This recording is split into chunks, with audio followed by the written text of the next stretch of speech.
ఓం నమః శివాయ.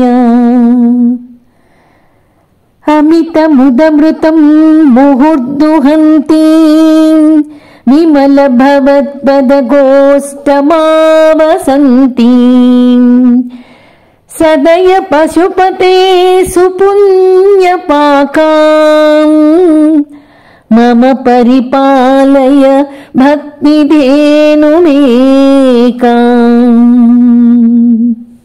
ఈ శ్లోకంలో ఆచార్యులు, ఓ పశుపతే, నా యొక్క భక్తి అనేటటువంటి ధేనువును పరిపాలన చెయ్యి. ఇక్కడ భక్తి అనే దాన్ని ధేనువుతో పోలుస్తున్నారు, ఒక గోవుతో పోలుస్తున్నారు. భక్తి అనే ధేనువు ఒకటి ఉంది.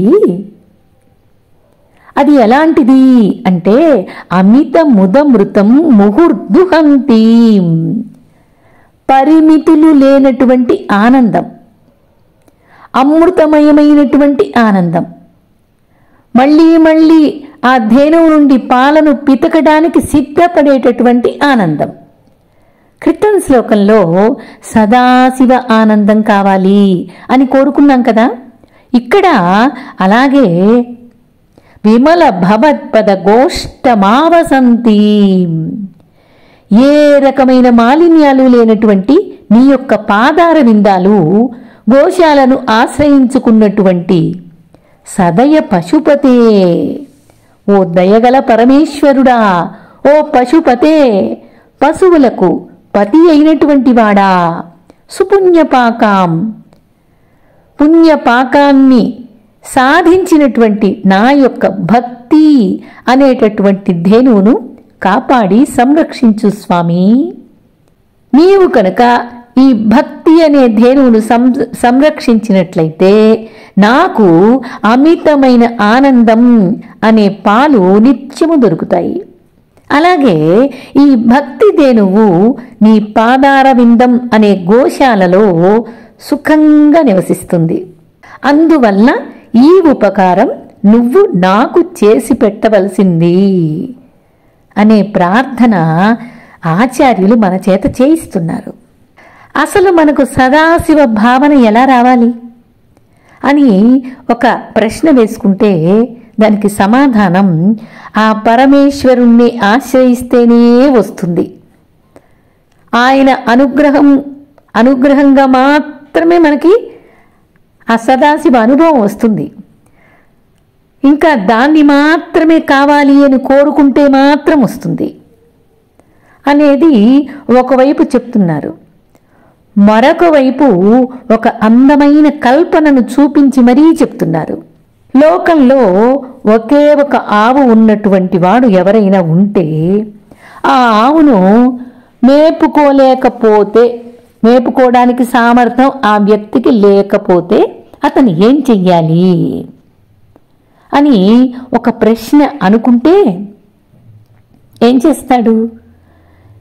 ఒకే ఆవు ఉంది, దాన్ని కొంతవరకు ఏదో తనకు సామర్థ్యం ఉన్నంత వరకు ఆ ఆవుకు చక్కగా మేత వేసుకొని పెంచి పోషించాడు. చేత కావట్లేదు. ఇప్పుడు ఏం చెయ్యాలి? ఎవరైనా సంపన్నులు గనక ఉంటే వాళ్ళ దగ్గరికి వెళ్ళి, నీకు ఒక పెద్ద గోశాల ఉన్నదయ్యా, ఆ గోశాలలో ఎన్నో ఆవులు ఉన్నాయి కదా, వాటికి సమృద్ధిగా మేత, సమృద్ధిగా దాణా, కుడితి అన్ని పెడుతున్నావు కదా, అందుకని ఆ సంపన్నుడి దగ్గరికి వెళ్ళి ఒకసారి ఆశ్రయించి, అయ్యా నాకు ఒక ఆవు ఉంది, ఆ ఆవును మేపి పోషించే సామర్థ్యం నాకు లేదు, ఇప్పుడు కొంచెం మీ గోశాలలో ఈ ఒక్క ఆవును కూడా చేర్చుకొని మీ ఆవులతో పాటుగా ఈ ఆవును కూడా పోషించినట్లయితే నేను రోజు పాలు పితుక్కుంటూ ఉంటాను అని అడగచ్చు. తప్పేం కాదు. అలా అడగడంలో నిజానికి ఒప్పుకొని మరీ అడుగుతున్నావు, నాకు చేత కాదు అని. అతనికి సంపన్నత ఉంది, అయితే దానివల్ల ఆయనకేమీ నష్టము లేదు. ఆయన మహాసంపన్నుడు, ఆయనకి ఇలాంటి గోవులు వేల సంఖ్యలోనే ఉన్నాయి కాబట్టి ఆయనకేం కష్టం కాదు. ఆయన కనుక కాస్తంత దయగలవాడైతే ఒప్పుకుంటాడు.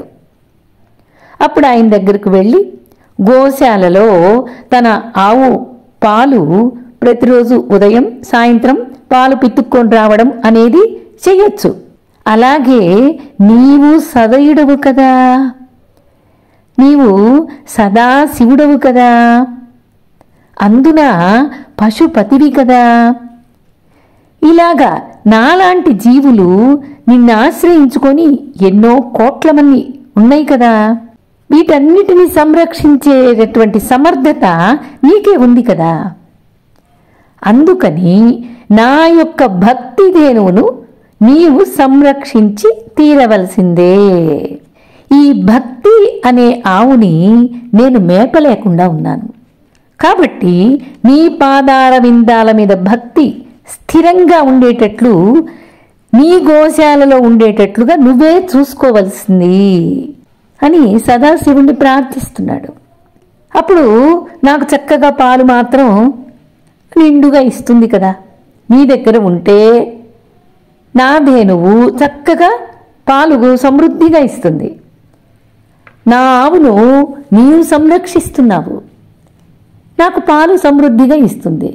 ఏం పాలు అవి అంటే అమిత ముదమృతం, అమితమైన ఆనందమే ఈ పాలంటే. ఈ పాలను ఈ భక్తి ధేనువు నాకు ఇస్తుంది. భక్తి అనే ఆవు నుంచి అమితమైన ఆనందం అనే పాలు నేను అనుభవించవచ్చు. నేను దాన్ని సాధిస్తాను, నీవు దాన్ని సంరక్షించాలి. ఇది నువ్వు నాకు చెయ్యవలసిన సహాయం. లోకంలో సదయుడైన పశుపతి గోవును సంరక్షించినట్లుగా నీవు నా భక్తిని సంరక్షించు అని ఒక అందమైన కల్పనను చేసి చూపిస్తున్నారు. అట్లా అని నేనేమి నిష్క్రియంగా లేనయ్యా. నేను అసలు భక్తి ధేనువును సాధించాను. ఆ భక్తి ధేనువును కొంతవరకు మాత్రమే మేపాటానికి సాధ్యమైంది. కొంతవరకు మేపాను కూడా.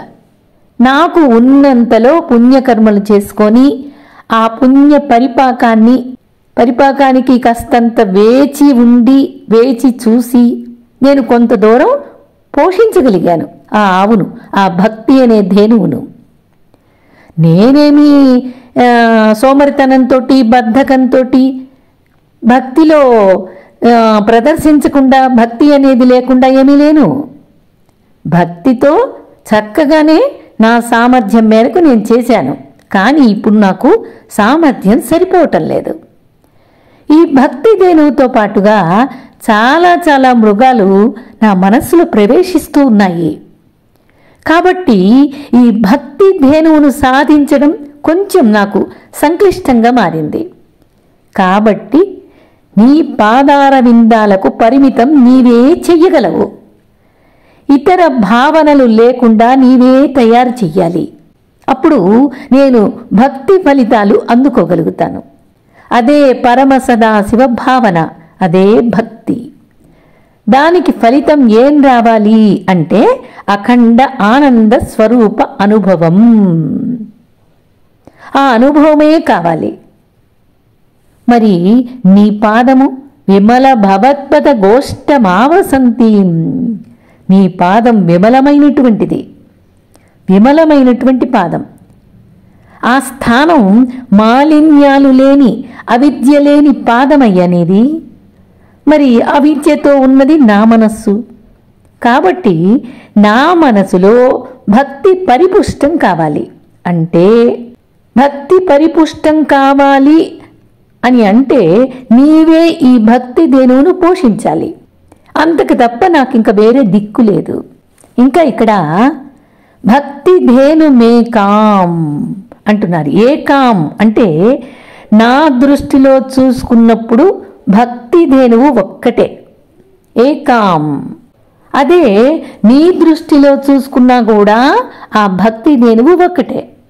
ఇప్పుడు ఎన్నో ఆవులు ఉన్న గోశాల సంరక్షకుడికి బయట నుంచి వచ్చే ఆవు ఒకటే కదా. నీకు అనేక కోట్లున్నాయి కదా, అనేక వందలున్నాయి కదా, అనేక వేల ఆవులున్నాయి కదా. మరి నా దగ్గర నుంచి వచ్చిన ఆవు ఒక్కటే కదా. నాలాంటి జీవులు ఎందరినో ఎన్నిటినో పోషిస్తున్న నీకు నా ధేనువు, నా భక్తి అనే ధేనువు కూడా ఒకటే కదా.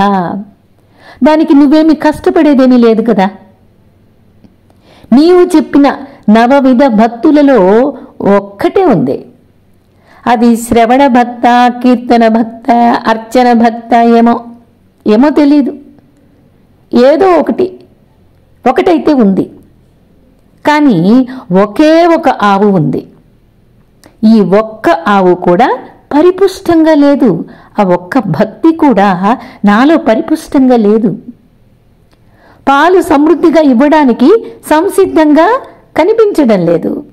అయితే ఈ ఆవు 9 ఆవులవ్వాలి అంటే నవవిధ భక్తులు కావాలి కదా. ఈ 9 ఆవులు కలిసి నాకు పాలివ్వాలి. ఆ పాలను నేను అనుభవించాలి అంటే నీ యొక్క అనుగ్రహమే తప్ప వేరే అవకాశమే లేదు.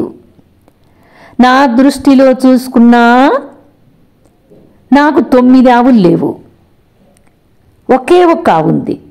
నీ దృష్టిలో చూసుకున్నా నా దగ్గర ఒక్క ఆవే ఉంది. కాబట్టి ఎన్నో కోట్ల ఆవుల్లో చూసుకున్నా సరే ఇదొక్కటి నీకు లెక్కే లేదు. నీకు లెక్క కాదు కదా.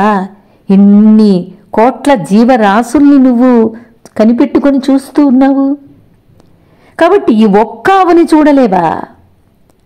కాబట్టి నాకు సమృద్ధిగా పాలు ఇప్పించవలసింది అని ఆచార్యులు ఏకాం అనే పదంలో చక్కగా సూచిస్తున్నారు.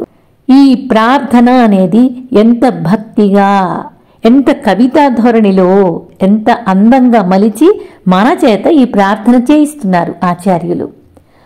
అమిత ముదమృతం ముహుర్దుహంతి విమల భవత్పద గోష్టమావసంతి సదయ పశుపతే సుపుణ్యపాకాం మమ పరిపాలయ భక్తిధేనుమేకాం.